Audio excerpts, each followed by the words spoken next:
시청자 여러분 안녕하십니까? 7월 24일 금요일 뉴스타트 1부 시작합니다. 국민참정권 침해 진상규명을 위한 검경합동수사본부가 중앙선거관리위원회가 투표율을 허위로 입력한 정황을 포착해 수사에 나섰습니다. 투표용지 부족 사태로 시작됐던 수사는 선관위의 투표율 통계 조작 사건으로 번지는 모양새입니다. 안동준 기자의 보도입니다. 검경합동수사본부가 중앙선거관리위원회와 경기도 선관위 관계자들에 대한 압수수색에 나섰습니다. 이들이 이번 6.3 지방선거 당시 투표율을 허위로 입력한 정황을 포착했기 때문입니다. 압수수색 영장에는 공전자 기록 위작과 공무집행 방해 혐의가 적시됐습니다. 지난 6.3 지방선거 당시 시간대별 투표율 집계에 오류가 발생했는데 이를 해결하기 위해 전산상 수치를 임의로 조정했다는 겁니다. 사실상 투표율이 조작된 셈인데 선관위의 선거통계 시스템 조작 정황이 드러난 건 이번이 처음입니다. 만약 오입력 등을 이유로 투표율 집계 수정이 필요한 경우 보고를 통해 승인을 받아야 하지만 합수보는 이들이 이런 절차를 거치지 않고 임의로 투표율을 조작했다고 보고 있습니다. 합수보는 압수수색을 통해 투표율을 임의로 조정한 것이 실무자 개인의 판단인지 혹은 조직적으로 이뤄진 건지 확인할 방침입니다. 투표율 조작의 고의성이 확인된다면 이번 지방선거뿐만 아니라 과거 선거로도 수사가 확대될 가능성도 있습니다. YTN 안동준입니다. 새롭게 드러난 지방선거 투표자 수 허위 입력 사태의 핵심은 입력 오류를 감추기 위한 투표율 돌려막기에 있습니다. 선관위 직원들 사이에서 임의로 투표자 수를 조정해 숫자 맞추기를 모의한 메신저 대화 등이 확보되며 파장은 더 확산하는 분위기입니다. 권준수 기자가 보도합니다. 선관위는 각종 선거에서 사전투표 기간과 본투표 당일 투표자 수를 1시간 단위로 집계해서 시간대별 투표율을 발표합니다. 각 투표소에서 보고하면 읍면동 선관위에서 누적 인원을 시스템에 입력하고 이후 시 군구와 시도 선관위, 중앙선관위 순으로 확인합니다. 이 과정에서 입력 오류가 발견되면 수정 지시를 내리고 재승인해야 하지만 관련 절차가 임의로 생략된 거로 합수보는 보고 있습니다. 예를 들어 특정 투표소 투표자가 200명인데 2,000명으로 잘못 입력한 경우 1,800명을 나머지 투표소로 조금씩 나눠 배분한 뒤 서서히 오차를 좁히는 식으로 대응했다는 겁니다. 선관위 일부 직원의 개인적 일탈 차원이 아닐 수 있다는 지적도 제기됩니다. 실제 투표자 수 오입력을 상부에 보고하지 말고 임의로 조정해 숫자 맞추기를 하자고 모의한 선관위 실무자 메신저 대화 등이 확보된 거로 파악됐습니다. 실시간 투표율은 여러 선거에서 각 진영의 유불리 계산의 근거로 활용되고 지지층 결집의 변수로도 작용합니다. 투표율이라는 선거 핵심 통계가 실무자 선에서 손쉽게 조작될 수 있다는 사실이 드러나며 선거관리 시스템 공정성과 신뢰도에 치명적 타격이 불가피하다는 분석도 나옵니다. YTN 권준수입니다. 투표지 사태 국정조사 특위가 2차 청문회를 마지막으로 결과 보고서 채택도 없이 활동 종료를 앞두고 있습니다.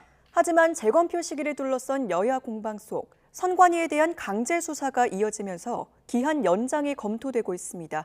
박희재 기자가 보도합니다. 중앙선관위와 올림픽공원 개표소에 대한 현장 검증부터 청문회까지 한 달여간 이어온 선관위 국정조사 특위가 종료를 앞두고 있습니다. 재검표 필요성에 여야가 뜻을 모으긴 했지만 시점에 대한 이견으로 결과 보고서 채택도 없이 이대로면 다음 달 1일에 활동이 끝납니다. 하지만 검경의 중앙선관위에 대한 압수수색을 고리로 활동기한 연장이 화두로 떠올랐습니다. 선관위의 해명은 아무것도 믿을 수 없게 되었다는 것입니다. 국정조사는 즉시 연장되어야 합니다. 이제 완전히 다른 국면으로 판단합니다.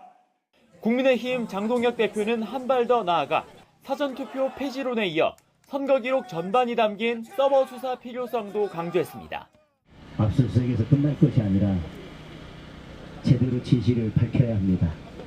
하루하루 빨리 제대로 된 특검이 출발해야 합니다. 더불어민주당도 필요하다면 국정조사 기한은 연장할 수 있다는 입장입니다. 다만 하루빨리 올림픽공원 개표소에 대한 재검표가 필요하다고 요구하고 있습니다. 현장을 다시 정상화시키기 위해서라도 재검표를 빨리 하고 지금 대한체육회 아시는 것처럼 건물에 들어가지도 못하고 있고 비용 40억 원 기본 청구가 들어가고 특히 장동혁 대표를 겨냥해서는 올림픽공원 집회를 정치적 동력으로 삼고 있다고 의심합니다.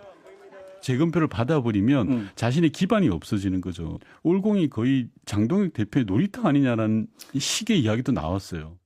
투표용지 부족 사태 발생 경위나 선관위 개혁 방안 등에 대한 아무런 성과도 없이 국정조사가 빈손으로 끝날지는 여야 결단을 통해 조만간 결론이 날 것으로 보입니다. 선관위 특검 수사 범위를 둘러싼 여야 협상도 한창입니다. 협상이 타결되면 특검 추천 후보를 놓고 본격적인 줄다리기가 시작될 것으로 전망됩니다. YTN 박 기자입니다. 아들 특혜 채용 의혹으로 재판에 넘겨진 김세환 전 중앙선거관리위원회 사무총장이 1심 징역 2년 판결에 불복해 항소했습니다. 김 전 사무총장은 지난 20일 인천지방법원에 항소장을 제출한 것으로 파악됐습니다. 김 전 총장의 결심 공판에서 징역 3년을 선고해달라고 요청했던 검찰 역시 그제 항소했습니다. 김 전 사무총장은 지난 2019년 선관위 사무차장 재임 시절 아들이 인천 강화군 선관위 경력직으로 입사하고 이후 인천 선관위로 전입하는 과정에서 부당하게 개입한 혐의로 재판에 넘겨졌습니다. 이재명 대통령이 오늘 미국 샌프란시스코와 남미 3개국, 독일을 방문하기 위해 출국합니다. 첫 방문지인 샌프란시스코에는 현지 시각 24일부터 1박 2일 동안 머물며 글로벌 AI 리더와 실리콘밸리 벤처 투자사들을 만납니다. 특히 엔트로픽의 다리오 아모데이, 오픈 AI의 샘 올트먼, 엔비디아의 젠슨 왕, 브로드컴의 혹탄 등 글로벌 빅테크 기업 CEO들과도 면담할 예정입니다. 이 대통령은 이들 CEO는 물론 이재용 삼성전자 회장, 최태원 SK그룹 회장, 정의선 현대차그룹 회장, 이해진 네이버 의장 등 국내 대표 기업인이 참여하는 샌프란시스코 AI 서밋에도 참석합니다. 정부의 부동산 정책 방향에 대한 국민의 의견을 대통령이 직접 듣고 답하는 토론회가 어제 처음으로 열렸습니다. 이재명 대통령은 부동산 세제와 공급, 대출 등 핵심 현안에 대한 입장을 내놨는데 특히 보유세 부담은 차등을 둬서 늘리겠다는 뜻을 밝혔습니다. 강진원 기자입니다. 지난주 국토부와 금융위, 재경부 등 부동산 관계부처에 이어 이번엔 이재명 대통령이 사상 첫 대통령 주재 부동산 정책 토론회를 주관했습니다. 각계를 대표해 나온 140여 명은 세금과 주택 공급, 대출 규제 등에 대한 의견을 쏟아냈습니다. 가장 민감한 주제는 역시 세제였는데 이 대통령은 보유세는 늘리되 1주택과 다주택, 실거주와 초고가 주택 등에는 차이를 두겠다는 뜻을 내비쳤습니다. 보유세를 강화해야 된다. 이거 사실 대체적으로 동의하는 거예요. 어느 정도 강화할 거냐, 어떤 차등을 둘 거냐, 사실 이런 게 중요하거든요. 통상적인 선진국 수준으로 맞추려면 3배는 올려야 하지만 그럴 경우 폭동 비슷한 상황이 벌어지지 않겠느냐고도 했습니다. 세금 인상이 쉽지 않다는 걸 애둘러 표현하면서도 언제 터질지 모를 부동산 시장을 바로잡기 위해 정치적 손해를 감수하겠다는 의지를 강조했습니다. 이거를 저는 이제 좀 정치적 손해를 보더라도 대비는 해야 되겠다는 생각을 하긴 해요. 이 대통령은 부동산 대책의 또 다른 축인 공급과 금융 분야 정책에 대한 생각도 밝혔습니다. 특히 주택 공급 확대 해법인지를 놓고 서울시 등과 이견을 보이는 재건축, 재개발 활성화에 대해선 회의적인 견해를 내놨습니다. 통상적으로는 재건축의 경우는 가구 수가 늘어나는 경우들이 있긴 하지만 그 역시도 크게 많이 늘어나는 것 같지는 않고. 집값 폭등의 주요 원인 중 하나로 전세 대출을 지목하며 대출 한도와 보증 비율 축소 등 규제 강화도 시사했습니다. 서민 주거 안정을 지원하는 측면이 있지만 과도한 대출이 높은 집값을 유지시키고 있다는 판단에 따른 거로 보입니다. 애초 100분으로 예정됐던 이번 토론회는 3시간 넘게 진행됐는데 정부는 오는 27일 한성숙 총리 주재로 여론 수렴의 장을 또 열기로 했습니다. YTN 강진원입니다.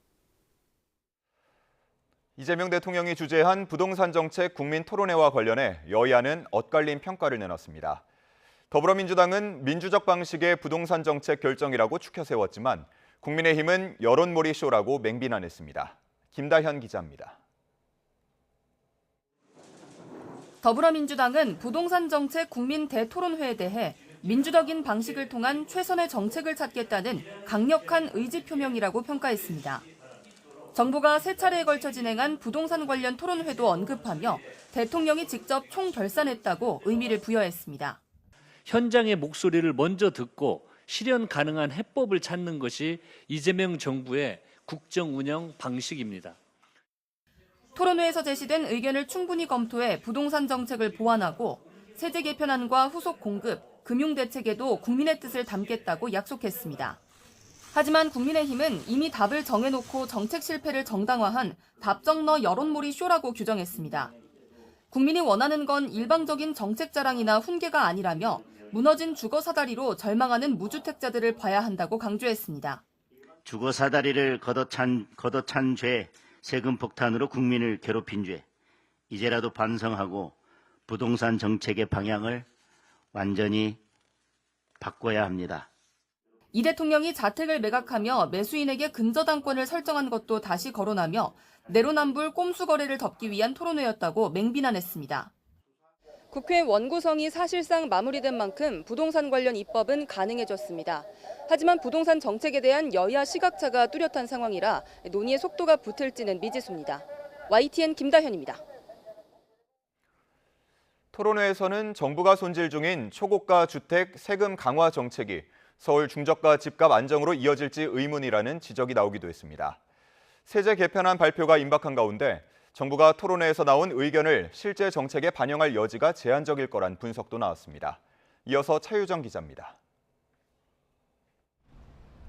76주째 상승세를 달리고 있는 서울 아파트값. 올해 서울 성북구 아파트의 누적 상승률은 약 10%에 육박합니다. 강남권 아파트 누적 상승률이 3%대에 그치는 반면 강서 구로구는 8%를 넘겼고 노원도 7% 이상입니다. 공급 부족과 대출 규제 강화, 전세난 여파로 이처럼 서울 내 상대적으로 접근이 쉬운 중하위 지역 집값 강세가 이어지는 가운데 부동산 정책 토론회에서는 정부가 손질 중인 고가주택 세금 강화 기조가 전반적인 시장 안정에 효과가 있겠느냐는 의문이 제기됐습니다. 초고가 주택 보유세 강화 등이 고가주택이 밀집한 강남권 중심에는 압력으로 작용하겠지만 중저가 지역 집값 안정으로 이어질지 의문이라는 겁니다.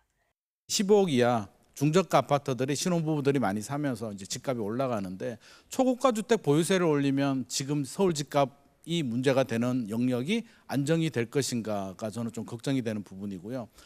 과거 세금 규제 강화는 줄곧 매물 잠김으로 이어졌다는 지적도 나왔습니다.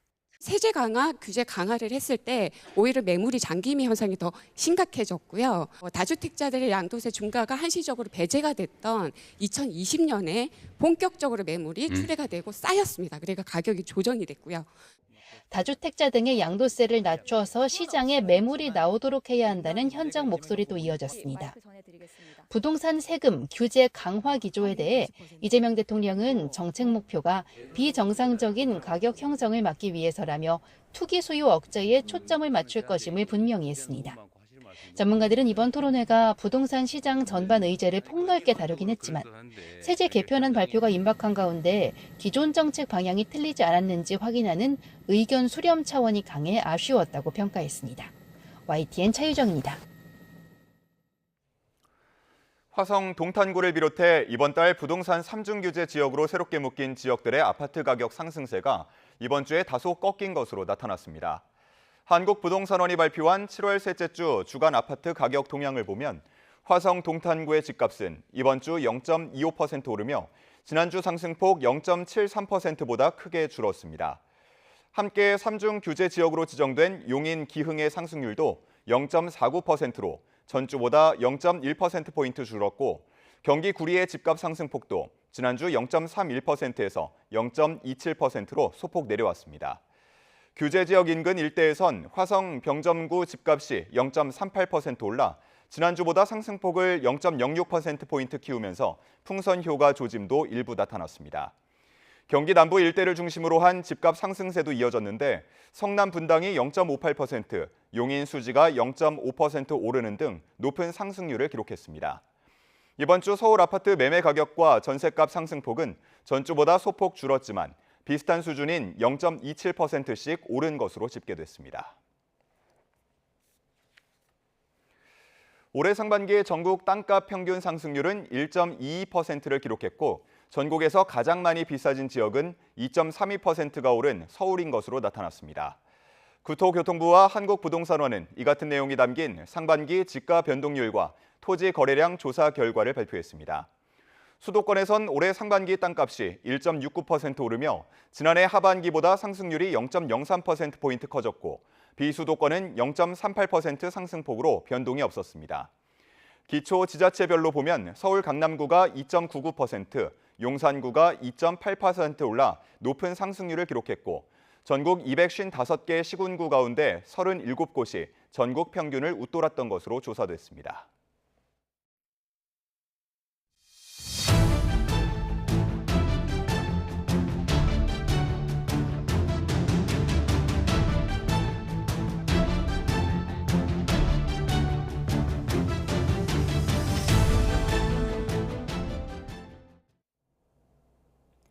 장윤기 사건 부실 은폐 의혹을 수사하는 특별수사단이 전 광산경찰서장을 피의자 신분으로 소환했습니다. 장윤기에게 일반 살인죄를 적용하는데 부적절한 영향력을 끼친 혐의를 받고 있습니다. 특별수사단은 국가수사본부 강력계장 등을 참고인으로 불러 장윤기의 살인과 성폭행 혐의가 분리수사된 경위를 조사했습니다. 나연호 기자입니다. 경찰청 국가수사본부 특별수사단이 자리 잡은 기동대 건물을 전 광산경찰서장이 빠져나옵니다.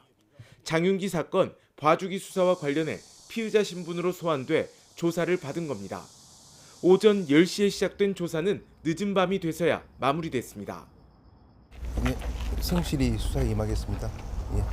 박성수 전 본부장이 성폭행 사건 감수하고 지휘했나요? 김 경무관은 장윤기에게 성폭행 살인 대신 일반 살인죄를 적용하도록 영향을 끼친 혐의입니다. 조사의 핵심은 광산경찰서가 장윤기에게 일반 살인 혐의를 적용하게 된 경위입니다. 김 경무관이 광산서 최종 책임자였던 만큼 이 같은 경위를 집중적으로 추궁했습니다. 특별수사단은 장윤기의 살인과 성범죄 사건을 분리수사하라고 지시했다는 국가수사본부에 대해서도 조사를 이어갔습니다. 국수본 성폭력 수사계장을 소환한 데 이어 강력계장 최모 경정을 소환했습니다.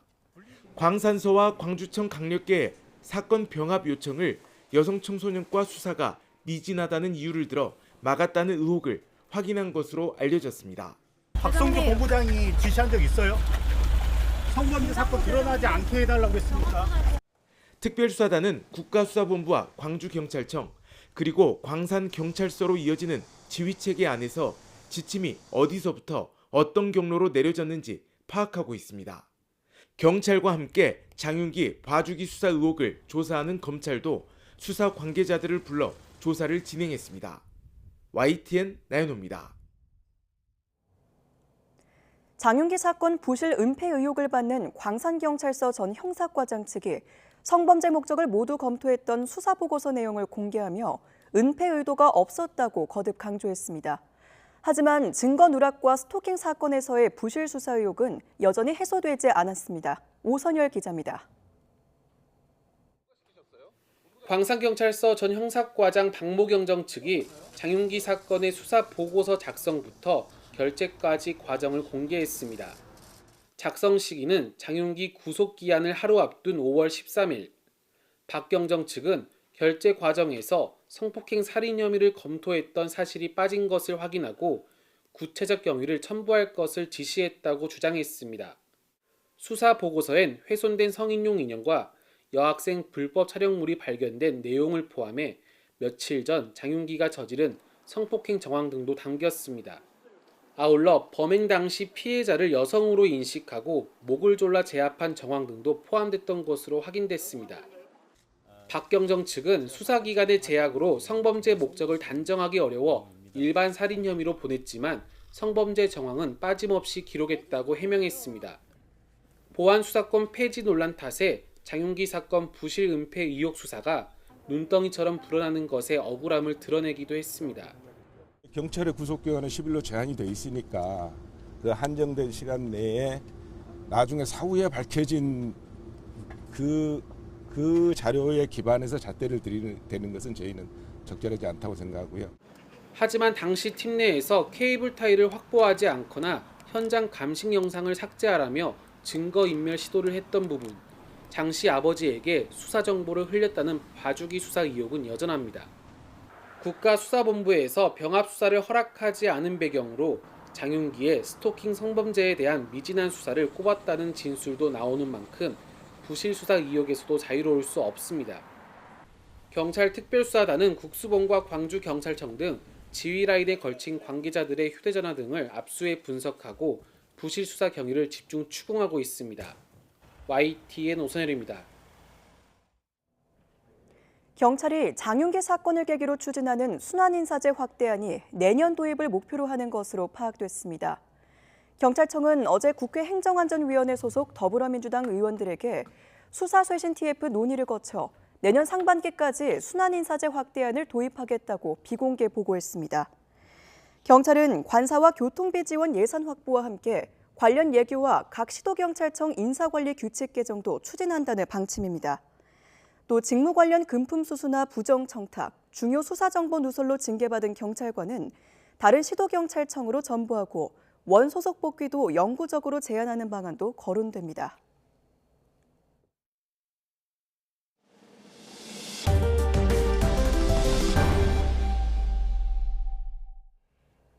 서울시가 전국 최초로 방학 중에도 아이들 점심을 챙기는 든든 한 끼 사업을 시작한 가운데 오세훈 시장이 센터를 찾아 직접 배식에 나섰습니다. 명태균 여론조사 비용 대납 의혹으로 1심에서 유죄 선고라는 악재를 만났지만 흔들림 없이 시정에 집중하겠다는 의지를 현장 행보로 보여준 겁니다. 이영원 기자입니다.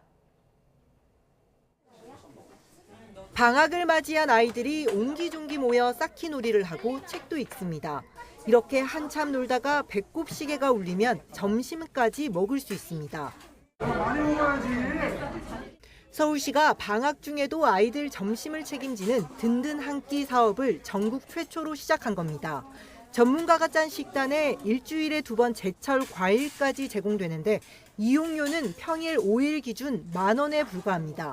6살에서 12살 아이를 둔 가정이면 누구나 우리 동네 키움 포털을 통해 신청할 수 있는데 맞벌이와 한부모 가정에 우선순위가 갑니다. 한부모 가정인 가정이나 맞벌이 가정의 경우에는 방학 때 아마 굉장히 많은 신경이 쓰이실 거예요. 그래서 든든 한 끼 사업을 시작을 했습니다. 돌봄과 아울러서 점심 한 끼를 제공하면서 이번 아동센터 방문은 오세훈 시장이 여론조사비 대납 의혹으로 1심에서 유죄를 선고받은 다음 날 이뤄졌습니다. 계획에 없던 일정을 추가한 겁니다. 특히 선고가 있었던 당일에도 저녁 일정을 예정대로 진행했습니다. 항소심에 가면 어떻게 될까요? 저는 그게 기대가 됩니다. 항소심 준비와 별개로 흔들림 없이 시정에 최선을 다하겠다는 의지를 보여준 건데 앞으로도 이런 현장 행보는 계속될 것으로 보입니다. YTN 이영훈입니다. 이어서 주요 사건 사고 소식입니다. 한낮에 서울의 한 주택가에서 10대 남성이 여고생에게 흉기를 휘둘러 중상을 입혔습니다. 경찰은 이 남성을 긴급 체포해 조사하고 있습니다. 최승훈 기자가 보도합니다. 다급하게 골목길을 뛰어가는 여성을 남성이 빠르게 쫓아갑니다. 그리고 뿌리치는 여성을 향해 무언가를 휘두릅니다. 잠시 후 주민들이 골목에 나와 상황을 지켜보고 남성은 출동한 경찰에 체포됩니다.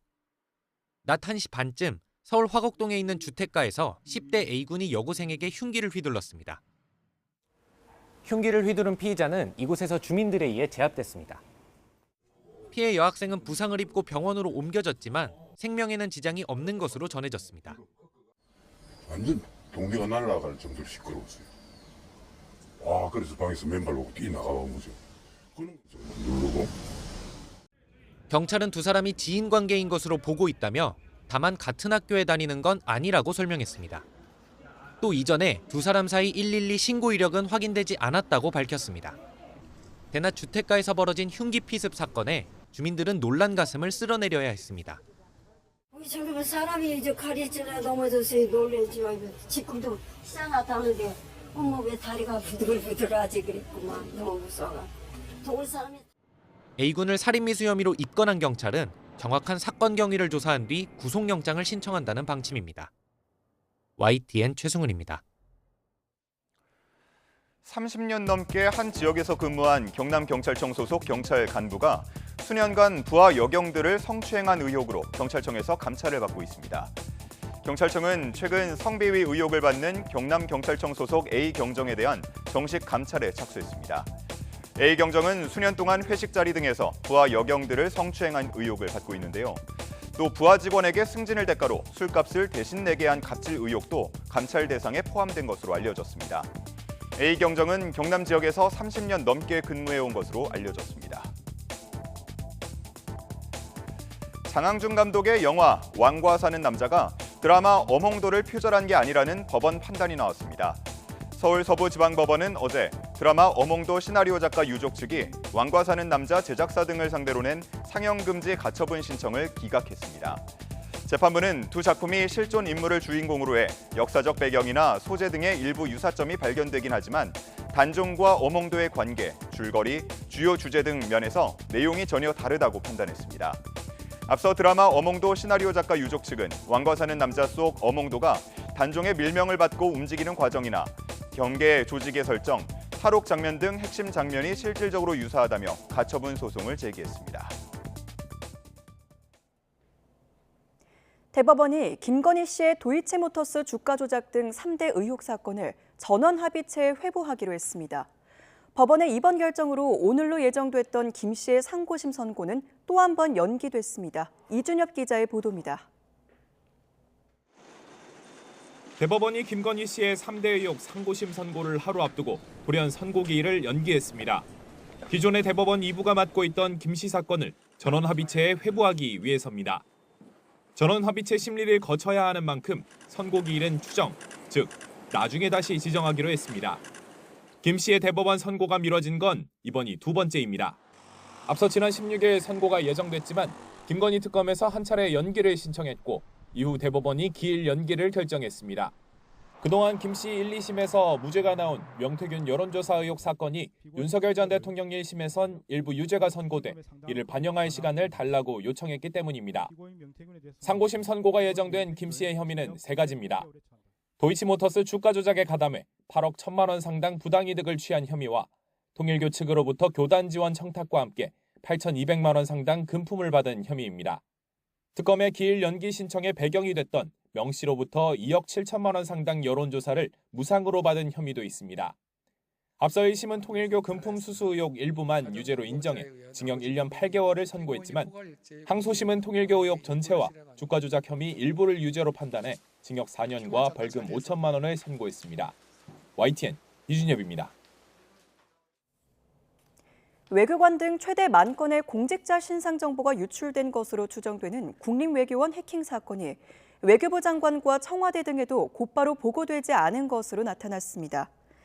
외교부는 최초로 해킹 정황을 포착한 지난 2월 당시에는 외교부 장관이나 국가안보실에 대한 보고는 없었다고 밝혔습니다. 또 종합적 조사를 통해 전체적인 윤곽이 파악된 후 장관 보고가 있었고 이후 관계기관 협의와 법적 정책적 합의 분석을 거쳐 최근 안보실 보고가 이루어졌다고 설명했습니다. 해킹 사건이 조현 외교부 장관에게 보고된 것은 지난 4월쯤이고 안보실에는 이보다 더 늦은 시점에 보고가 들어간 것으로 알려졌습니다. 앞으로 군에선 야간에 잠을 자지 않고 부대를 순찰하는 불침번 근무가 CCTV 등으로 대체될 전망입니다. 국방부는 최근 CCTV 같은 대체 확인 체계로 불침번 근무 목적을 달성할 수 있다면 대대장급 이상 지휘관의 재량으로 운용하지 않을 수 있게 하는 부대관리훈련 개정안을 행정 예고했습니다. 이에 따라 막사나 장병생활관 등의 방범용 CCTV를 도입한 부대에선 지휘관 판단에 따라 야간 불침번 근무가 줄어들 것으로 보입니다. 현재는 통상 2인 1조의 불침번이 저녁 점호 이후부터 다음날 기상 때까지 한두 시간씩 교대로 근무하며 인명사고나 탈영 같은 상황에 대응해왔는데 최근엔 CCTV 설치 등 장병 생활시설이 현대화하면서 근무 필요성이 줄었다는 평가가 나왔습니다. 최태원 SK그룹 회장과 노소영 아트센터 나비관장의 재산분할 소송 파기환송심 결론이 오늘 나옵니다. 서울고등법원은 오늘 오후 2시 최 회장과 노 관장의 재판분할 소송 파기환송심 선고기일을 진행합니다. 앞서 이혼 재산분할 소송 1심 재판부는 최 회장이 노 관장에게 위자료 1억 원과 재산분할로 현금 665억 원을 지급하라고 판결했습니다. 반면 2심은 노 관장의 기여를 인정해 최 회장이 지급해야 할 위자료를 20억 원, 재산 분할액을 1조 3,808억 원으로 대폭 늘렸습니다. 그러나 대법원은 노태우 전 대통령의 비자금이 불법 자금이므로 이 돈이 SK에 유입됐다고 해도 재산 분할에서 노관장의 기여로 참작할 수 없다며 재산 분할 부분을 파기환송했습니다. 오늘의 주요 경제 일정입니다. 대한무역투자진흥공사 포트라가 오늘 7월 통상환경 대응 실무전략 설명 상담회를 엽니다. 설명회는 미국의 무역법 301조 관세 도입, 중국의 수출 통제 심화 등 변화하는 통상 환경에 대한 수출 기업의 대응 전략 수립을 돕기 위해 마련됐고, 유럽연합의 산림 전용 방지법 등에 대한 동향도 소개될 예정입니다. KB 국민은행은 오늘부터 예금 정기적금 금리를 연 0.2에서 0.3%포인트 인상합니다. 이에 따라 비대면 정기예금 상품 KB스타 정기예금의 1년 만기 금리는 연 2.9%에서 3.2%로 인상됩니다. 은행 관계자는 기준금리 인상과 시중금리 상승 흐름을 반영해 주요 예적금 상품 금리를 조정했다고 밝혔습니다. 한국디지털자산평가인증은 서울 여의도 FKI 타워에서 디지털 금융과 K콘텐츠 혁신 세미나를 개최합니다. 이번 세미나는 디지털 자산과 스테이블 코인, 실물 연계 자산 토큰화 기술을 활용한 자금 조달 방안과 디지털 금융 활용 전략을 논의하기 위해 마련됐습니다. 중소벤처기업부가 선배 창업가와 모두의 창업 프로젝트 진출자와 함께 창업 고민을 나누는 행사를 서울과 대전, 부산에서 개최하고 있습니다.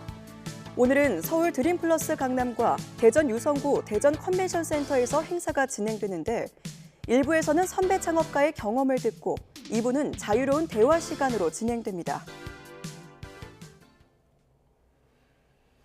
도널드 트럼프 미국 대통령은 사우디아라비아와의 원자력 협정이 아브라함 협정 가입을 전제 조건으로 한다고 밝혔습니다. 트럼프 대통령은 현지 시간 23일 트루스 소셜에 올린 글에서 사우디아라비아와의 원자력 협정은 승인될 것이라며, 이는 전적으로 사우디가 아브라함 협정에 가입하는 것을 조건으로 한다고 말했습니다. 아브라함 협정은 트럼프 대통령 집권 1기 당시 미국의 중재로 아랍에미리트와 바레인, 모로코, 수단이 이스라엘과 외교 관계 수립에 합의한 협정입니다. 도널드 트럼프 미국 대통령은 또 사우디아라비아와의 원자력 협정 체결과 관련해 핵 농축은 없을 것이며 이란처럼 비군사적 용도라고 주장했습니다. 트럼프 대통령은 자신의 소셜미디어인 트루스 소셜에 전날 미국과 사우디 에너지부 장관이 서명한 원자력 협정인 123 협정을 승인할 것이라고 적었습니다. 특히 123 협정에 대해 민간 원자력 협정이고 핵 물질 농축은 없을 것이며 이란과 UAE 등이 이미 보유한 것과 같은 비군사적 용도에만 해당한다고 강조했습니다. 이런 가운데 베냐민 네타냐후 이스라엘 총리가 사우디와의 관계 정상화를 역사적 도약이라고 평가했습니다. 네타냐후 총리는 성명을 통해 트럼프 대통령이 언급했듯 사우디가 아브라함 협정에 동참하는 것은 중동 평화를 향한 역사적인 도약이 될 것이라며 환영의 뜻을 밝혔습니다. 이어 이란에 맞선 미국과 이스라엘의 군사작전, 그리고 이스라엘이 이란의 테러 축을 분쇄한 성과들은 평화의 반경을 넓힐 가능성을 만들었다고 덧붙였습니다. 예멘의 후티 반군이 홍해에서 사우디아라비아의 유조선을 공격하면서 해상 봉쇄를 위한 실제 행동에 나섰습니다. 호르무즈 해협에서 군사적 충돌이 열흘 이상 계속되는 가운데 또 하나의 세계적 핵심 수송로가 차단될 위험이 커지고 있습니다. 신호 기자가 보도합니다. 친이란 예멘 반군 후티가 사우디아라비아에 대한 해상 봉쇄 선언 이틀 만에 유조선 2척을 공격했습니다. 사우디의 주력 원유 수출항인 얀부항과 예멘 앞바다 바브 엘만데브 해협 사이에 있는 지잔항 인근에서 현지 시간 22일 밤 늦게 공격이 이루어졌습니다. أن أي حماقة أو عدوان يستهدف به بلدنا فسيقابل بعمليات كبيرة في عمق أراضيه. 인명피해는 발생하지 않았고 다른 선박 열척도 회항시켰다는 후티 반군 주장이 있지만 확인되지 않았습니다. 사우디 정부는 후티의 국제법 위반을 강력 규탄하면서도 바로 보복 공격에 나서지는 않은 채 상황을 관리했습니다. 후티의 이번 공격은 해상 봉쇄를 하지 말라는 트럼프 대통령 경고 이후에 이루어져서 미군의 직접 대응을 불러올 가능성도 있습니다. It might happen, but we take care of things. If something like that happens, we take care of it. 후티 반군의 직접적인 영향권에 있는 바브 엘만데브 해협은 유조선뿐만 아니라 수에즈 운하를 통해 아시아와 유럽을 오가는 상선들의 길목이기도 합니다. 전 세계 물동량의 10% 이상을 처리하는 곳이라 봉쇄되면 호르무즈 해협만큼 치명적일 수 있습니다. Because if you can choke off that Bab el-Mandeb at the bottom of the Red Sea, in many ways you effectively shut down a lot of the capability of the Suez Canal. So it's a very profound card for the Iranians to play. 아직 후티 반군의 의도가 홍해를 원천 봉쇄하겠다는 것인지 사우디로 가는 유조선만 선별해서 방해하겠다는 것인지 확실하지 않습니다. 이란 전장으로 호르무즈 해협과 홍해 두 개의 핵심 물류 수송로가 동시 차단될 우려 속에서 유조선들은 사우디산 원유를 싣고 해협 통과를 시도하고 있습니다.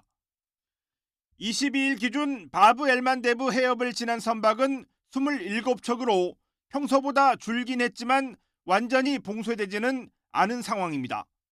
YTN 신호입니다. 이란이 사우디아라비아에 대한 해상 봉쇄를 선언한 예멘 후티 반군의 미사일과 드론 관련 장비를 비밀리에 이송했으며 이슬람 혁명수비대 지휘관과 군사고문단도 파견한 것으로 알려졌습니다. 로이터 통신은 소식통을 인용해 이란이 지난 13일 테헤란발 예멘행 마한 항공편을 통해 혁명수비대 병력과 군사장비를 전달했다고 보도했습니다. 이란 측 소식통은 당시 마한 항공 여객기에 고위 지휘관을 포함해 10명에서 21명 규모의 혁명수비대 요원이 탑승했다고 전했습니다. 원래 이 여객기는 후티가 장악한 수도 사나로 갈 예정이었으나 사우디아라비아의 지원을 받는 예멘 정부군이 사나 공항을 폭격하면서 홍해 항구 도시인 호데이다로 기수를 돌렸습니다. 러시아와 우크라이나가 흑해에서 서로 공세 수위를 끌어올리면서 전쟁이 내륙에서 바다로 확산하는 양상입니다. 젤렌스키 우크라이나 대통령은 종전 협상 재개를 위해 미국 측과 조율 중이라며 조만간 트럼프 미국 대통령과 회담할 수 있다고 밝혔습니다. 런던 조수연 특파원입니다.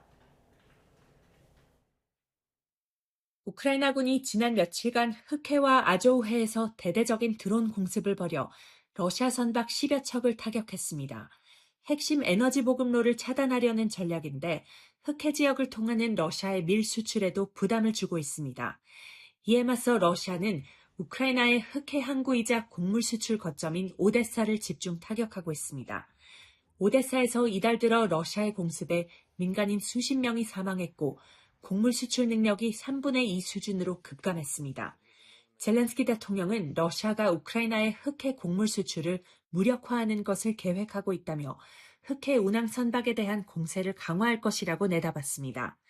또 종전 협상을 재개하기 위해 미국 측과 조율 중이라며 수일 또는 일주일 내에 미국에서 트럼프 대통령과 회담할 수 있다고 언급했습니다.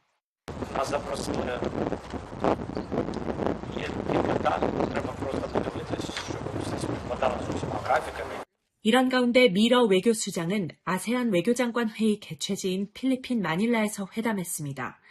러시아는 양측이 소통하는 것은 좋은 신호라면서도 종전 협상에 대해 특별히 낙관적이지는 않다는 입장을 밝혔습니다. Это всегда позитивно, но говорить о какой-то новой динамике или новом ускорении сейчас не приходится. 세르게이 라브로프 러시아 외무장관은 마코 루비오 미 국무장관에게 우크라이나에 대한 미국의 추가 무기 공급을 용납할 수 없다고 말했습니다. 평화 협상에 진전이 없는 상황에서 러시아와 우크라이나의 충돌이 바다에서도 격화하면서 튀르키예 등 주변국들은 전쟁이 흑해 전체로 확산할 것을 우려하고 있습니다. 런던에서 YTN 조수연입니다. 김태용 감독의 아내이자 중국 출신 배우인 탕웨이가 47살에 둘째를 출산했습니다.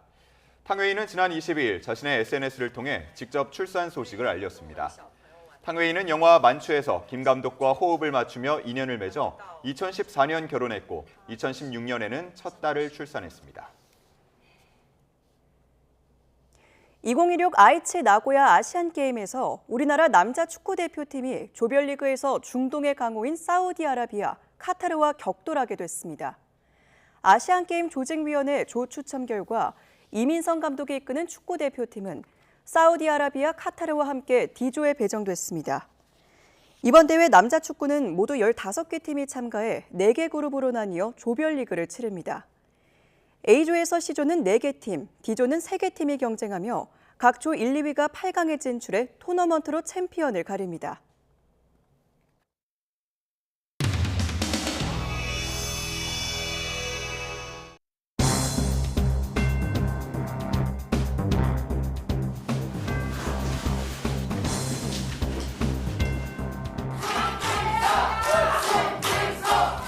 세 번째로 저는 신천지의 선거 개입을 발본색원하겠다는 것을 경고합니다. 반명 분열주의 신천지의 비밀 3자 연합을 깨는 것이 이번 전대의 본질이라고 봅니다. 신천지와 관련해서는 차근차근 말씀드릴 기회가 있을 것입니다. 신천지 특검이 진행이 안 된 점, 또 같은 것들을 하나하나 이렇게 짚어가면서 엄격한 비판을 할 수 있게 되기를 바랍니다.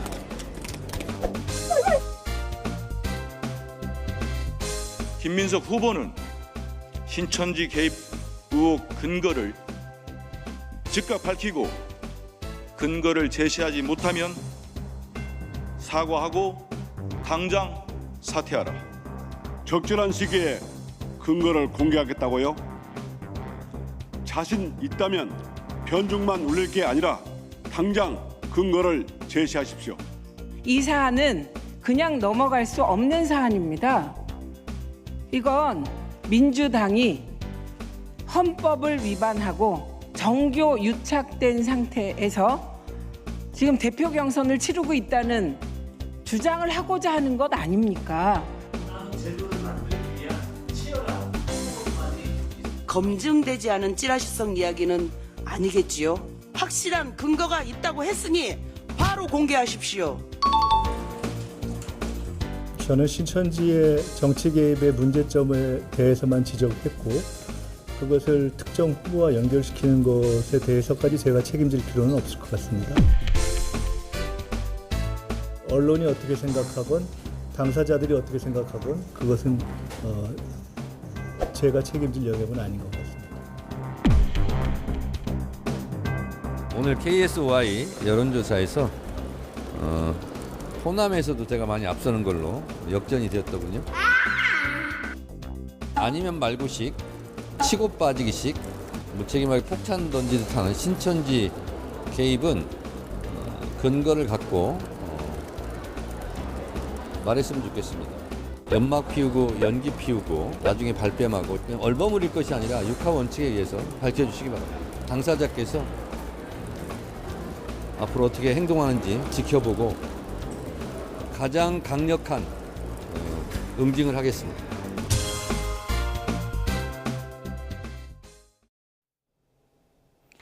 제주도는 장마가 종료됐지만 오늘도 중북부지방은 산발적인 호우가 이어지겠습니다. 현재 경기 북부에 비구름이 자리하면서 연천에는 시간당 20mm 안팎의 강한 비가 집중되고 있고요. 강원도 철원에는 호우주의보가 내려져 있습니다. 오늘 강원 북부에 최고 80mm 이상, 서울 등 그 밖의 중북부에 최고 40에서 60mm의 비가 예상됩니다. 한편 충청 이남 지방을 중심으로는 대기가 불안정해 오후 한때 기습적인 소나기가 지나는 곳이 있겠습니다. 찜통더위의 기세가 강해지면서 서울 등 수도권에도 다시 폭염주의보가 내려졌는데요. 밤사이 곳곳에서 열대야나 열대야 수준의 더위가 나타나고 있습니다. 현재 서울 기온은 26.2도, 부산 26.5도를 보이고 있습니다. 한낮에는 서울 32도, 대구 36도, 포항 38도까지 크게 치솟겠습니다. 휴일에는 전국 곳곳에 막바지 장맛비가 내리겠고요. 수도권과 강원도는 다음 주 월요일까지 이어질 전망입니다. 날씨였습니다. 이상으로 뉴스타트 1부 마칩니다. 잠시 후 2부가 이어집니다. 시청해주신 여러분 고맙습니다.